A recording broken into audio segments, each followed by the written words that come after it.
أعوذ بالله من الشيطان الرجيم بسم الله الرحمن الرحيم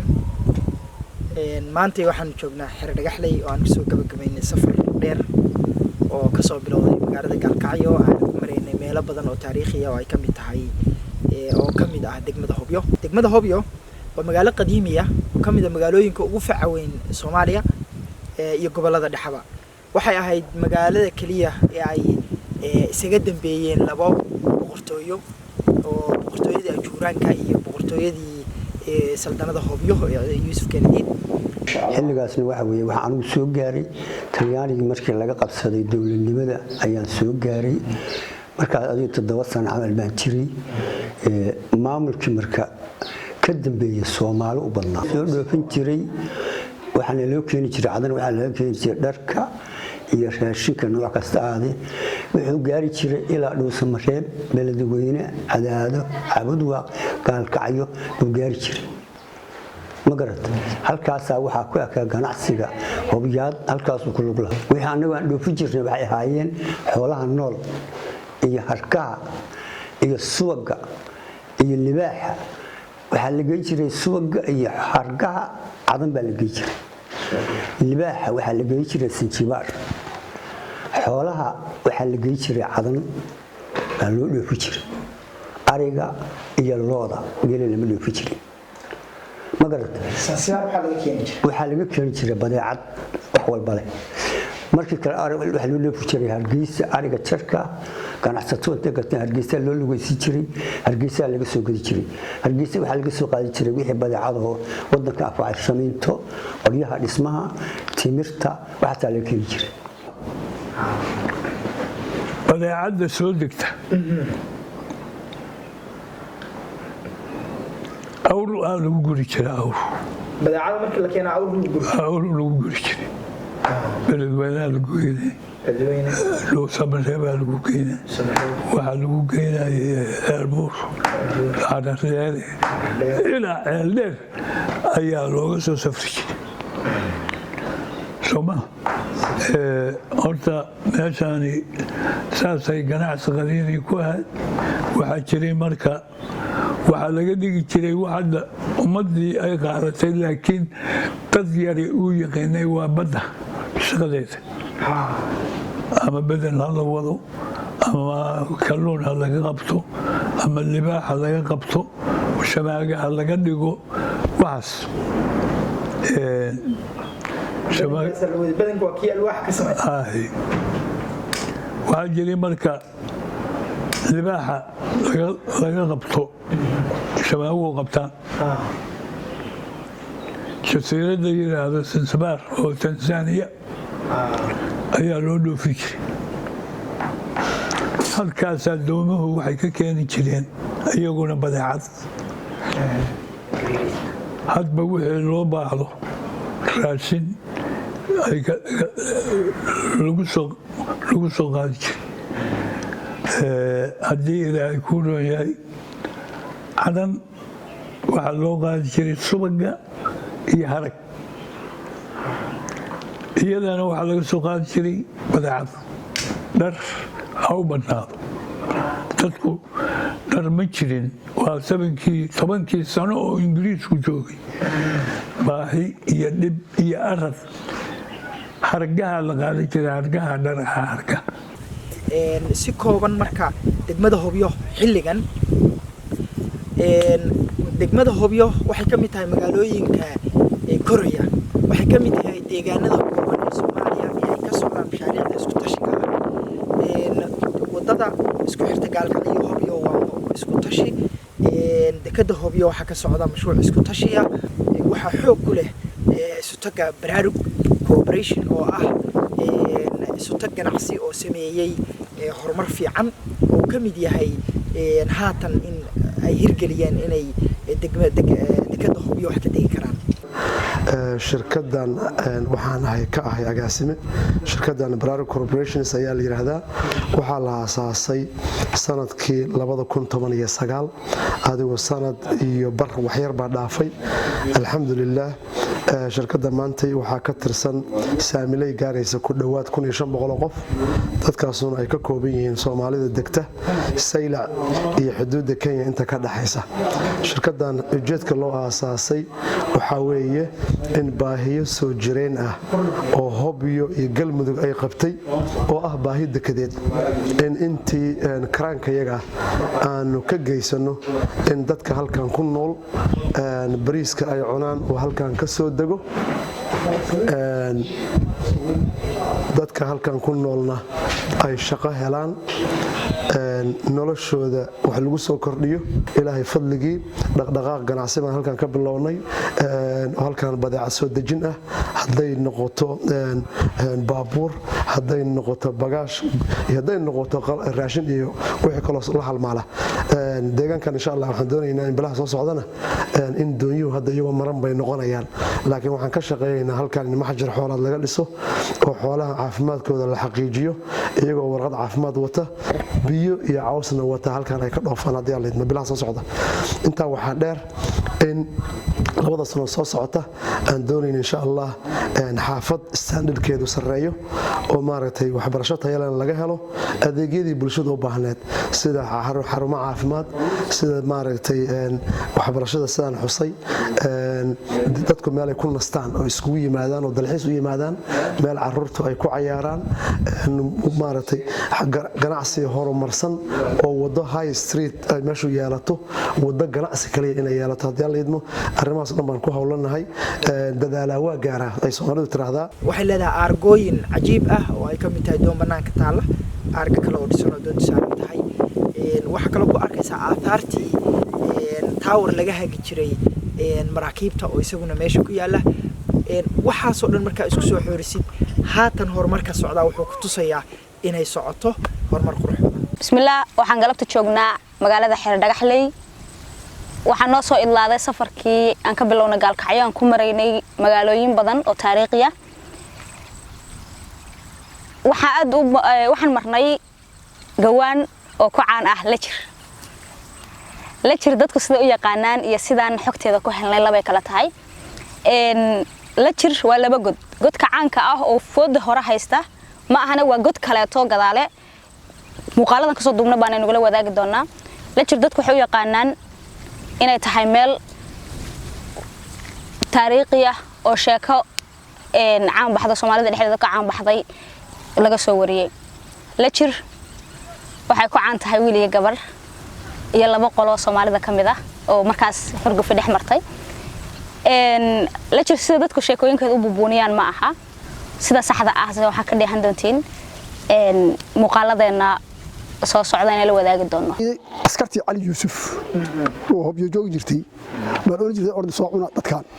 si fiican soo cuna hormar ma isku soo raacaan markay dadka soo dhaxgalaan bacid iska aada xukuumaddu wada xayaan bacid iska aada ciduu tawira wariyaan nafi soo qal hada ay soo qalina ana muqun samaya nino ragga kamid ah aamid ku leexday wariyaan nafi soo qalbi nafi oo qalay inaan boo soo diyaarsaday ninka beerado ma aadi karo qori buu sitaa waxa la rabaa asaga qori la isku qabto asaga iyo qori baa la isku qabtay dhab soo iska jirin qorigii iyo asagii markii la isku qabtay waa la dadaanshay buhol aan salkeedu muuqan asaga iyo qorigiisa laga tuuray naftu dhulka lama gaarin gabar ari jirta aragtay maantii dambe ninka meesha ka muuqda iyo qoriga agiya umidka gabadhu way soo qayla dhaamid waa waray tiri war ma nawaaside waan inay qori bool ku jiraan inay qori aaway toos waa soo waday abeed ma hayne toos uu yiri saas ay toos bal saas imaan qalabtu tawgar biir orad oo tag Lajir adna Lajir gawaan waa magaalo aad u qurux badan oo kor saaran gawaan dheer la dhahaa sababta loo dhahay waxay tahay dalcad bay saaran tahay gawaan waa magaalo aad u qurux badan waa magaalo aad ugu wanaagsan dalxiiska horta intii 5 iyo 10 sano magaaladan ku noolaa gurigeeda intii ka horeysana waxaan deganaana waaxigan baadiyaheeda iyada magaalo ay ahayd dad magaalada u soo gala magaaladan waxaa la aasaasay 1968 waxaa aasaasay ninkii la oran jiray Cali Guura Maamuum oo baraaka qoday intii ka dambeysana magaalay ahayd marba waxba ku soo darmayay way soo kordhaysay magaalada awal hoos bay ahayd hadda waqti dambe oo adigu intii 10 sano iyo 12 sano meelaha laga joogo ay kor u soo baxdo magaaladan kor ay faaftay xoolaha ugu haboon oo ku noolaan kara oo ugu wanaagsan waa idaha laxda geed leeyahay laxda ayaa ugu wanaagsan xilligan awal xilligii hore dhulku deegaan wuxuu iska ahaa goolbu iska ahaa geel ari kullu dhama ku noolaa jireen laakiin hadda waqtiyadan dambe wixii waa iska xumaadeen nuurkii waa iska yaraaday xooluhu way iska bateen wax idaha ayaa si fiican ugu noolaa kara xilligan Rahmaan Rahiim ilaaha baa mahad iskale waxa maanta joognaa waxa weeyaan waa xir dhagaxley oo runtii ku caana xir dahab una qalanta magaca xaqiiqdii waxaan ku joognaa safar taariikhi ah oo dheeraa oo galkacay ka soo bilowday oo hubiye tagay oo magaalooyin kala duwan oo runtii taariikhi ah oo ka tirsan deegaanada Galmudug aan ku mareynay aniga saaxiibo kale oo runtii jeclaysanayay in ay baraan dadkooda iyo deegaankooda iyo qiimihiisa xir dhagaxley waa magaalo ku caana dhul beereed waa magaalada runtii beeraha ee degmada Hobyo waxaana weeyaan beeraheedana waxa runtii lagu waraabiyaa ceelal gacan ku sameeysa oo ay dadku gacanta ku sameysteen bal hadii dadkaasi gacanta ceelashooda ku sameystay ay heli lahaayeen fursad tan ka sii wanaagsan waxa runtii ay heli lahaayeen beero intaan ka sii weyn waxa looga kaaftoomi lahaa runtii in dal shisheeye wax ka yimaadaan sidoo kale waxa mara tog oo biyaha oo runtii u baahnaan lahaayeen in isagana si farsameysan oo istiraatiiji waxaan sidoo kale safarka intaan ku jirnay aan tagnay magaalo taariikhi ah oo waxa weeyaan la yiraahdo Sugle waxay runtii ka tirsantaa degmada Hobyo magaaladaasi runtii waxyaabaha aan ku soo aragnay waxa weeyaan waxyaabo dhagax ka sameysnaa oo aad cajiib u ahaa waxaan tagnay meel ay ku xidhan yihiin cagtaas oo la sheego inta badan inay tahay cagtii oo sacad sidoo kale waxa weeyaan waxaan ku soo aragnay dhagax ka sameysan isaguna sidoo kale abeeso waxaan sidoo kale ku aragnay dhagaxaas isla xool yar oo xoolka ilmaha la gashto ah oo meeshaas ku sawiran waxaan ku aragnay salli la sheegay in hooyadaasi sacad shay ku tukatay waxaan ku aragnay geedaha waaweyn ee caanka ah ee runtii aad ka magaca weyn u leh oo asoo geedaha waaweyn laakiin hadda asoo geed yar ah oo qurux badan oo la sheegay in la hariyay oo sacad waxaan ku aragnay meel yar oo war ah oo wartaas loogu talagalay meelaha biyaha galaana laakiin meeshaas waxaan ku soo aragnay dhagaxyo aad cajiib u ahaa oo wax badan oo taariikhi runtii ay ku xardhanayeen ama hadaa u sii fiirsatay laga yaabo inaad ka arki kartid laakiin anagu aanan garan kareenin de farsamo ahaan iyo qaab ahaan waxay ahayd meel runtii taariikhi ah oo in la ilaaliyo ay u baahnayd qaar baa dhagax la jijibiyay oo dad farsamo ahaan aan fahmi karin ay jijibiyeen waxaan rajaynayaa marka dadka deegaanka Sugle bini'aadamku waxa ay dadku caan ku noqdaan waa taariikhda in taariikhaha la ilaaliyo in taariikhaha la qoro in taariikhaha documentary laga diyaariyo in taariikhaha meel ay ku xardhan yihiin la xayndaabo la ilaaliyo oo xayawaanaadkii dadka aan aqoonin laga ilaaliyo si dadku dalxiis ugu yimaadaan inaan la dhisinin oo sida ay yihiin waxa laga bedelinin dhagaxa lama qurxiyo lama dhiso adduunaha waxa lagu faanaa dhagaxa in la ilaashto marka waxaan leenahay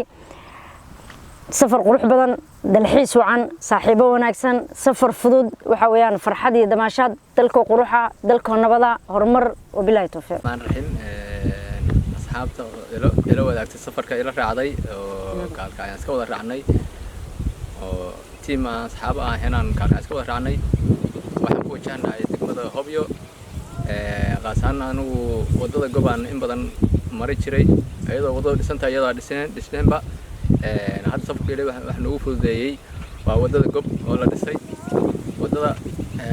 waxaan ka shaqo bilaabay anoo istaal ka shaqeeyaan u wareegay hal sano la shaqeynayay gob gacan yara ka ahay markaan arkay dad oo juhdigeeda gelinaya wadada oo dadaalaya oo Umar Salaad leh Professor Shirwax leh agaasimaha leh ururkay gob aan la gacan saaray marka wadadaas ilaa noo fududeeyay awal wax loo socod jiray 6 saacadood 7 saacadood baabuurka dheereeya dadka baabuurta way kana habeenay dhixi jireen marka saas aan ilaa noo fududeeyay haddana kaalkay waxaan looga socdaa iyo Hobyo 3 saac iyo bar ilaa 4 saac loo socdaa waxaana sabab taas keenay wadada gobo wadada fududeysay wadada aad soo laabanay deegaano kala duwan baa soo marnay haddan xardhagaxda ayaa joognaa dhulbeereedda aad iyo aad daday bilacda iyo sharafta wadaday la beegsadeen waxa weeye haddaan gobi jirin waa islaantii heestay oo tiri haddii aan jacayl jirin adduunyadu ma joogteen gob maasha allahu kariim dad badan baa maray caafimaadkii bay fududeeyeen dadkii xanuunsanaa gaadiidkii bay fududeeyeen gob hadda gobbaaba la yiri soo maahan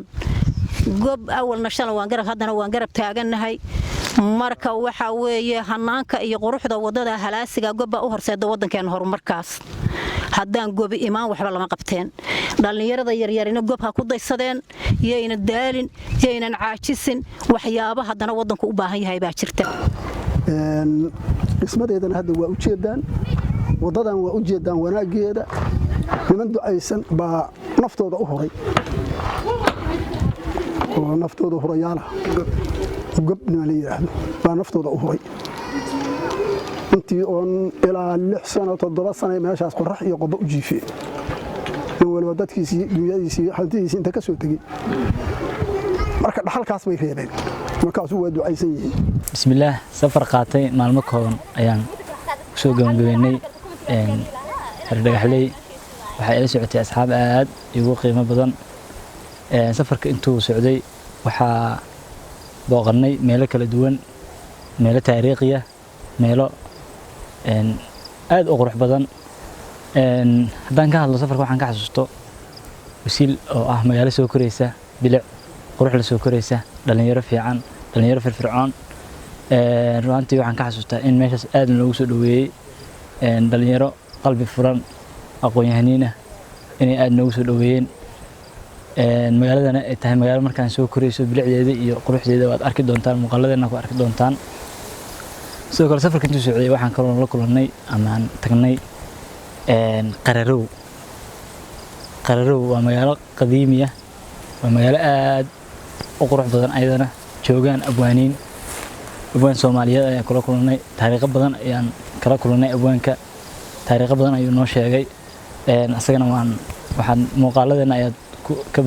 bogan doontaan gabayaroo markii keenadiidka wadanka laga qabsaday si fiican markuu qabsaday isagu oo wadanka markii laga qabsaday baa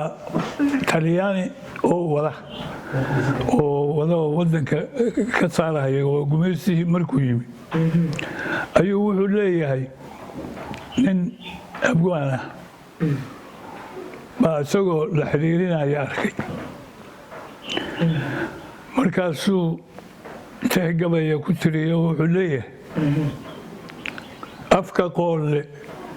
oogada habyood uun horaa degay nimankii awowgood lahaa waa adeegsimo wax dhanbay duraamiya dhigeen duco wadaadooda iyaguna dalkoodiina hele duulna ma amraane dulmi loola jeeday yaa hawiye dile ka geysay dar alla aan ka yaabo ee nabsaa helay wadaadkaasu safarka waxaa kaloo igu weheliyey dhalinyaro wax ku oola xigmad badan abwaaniin iyo qoraayaal iskugu jiro iyo dhalinyaro waayo aragnima goobta hadda aan ku sugannahana oo aan ku soo qatinnay waa xardhagaxley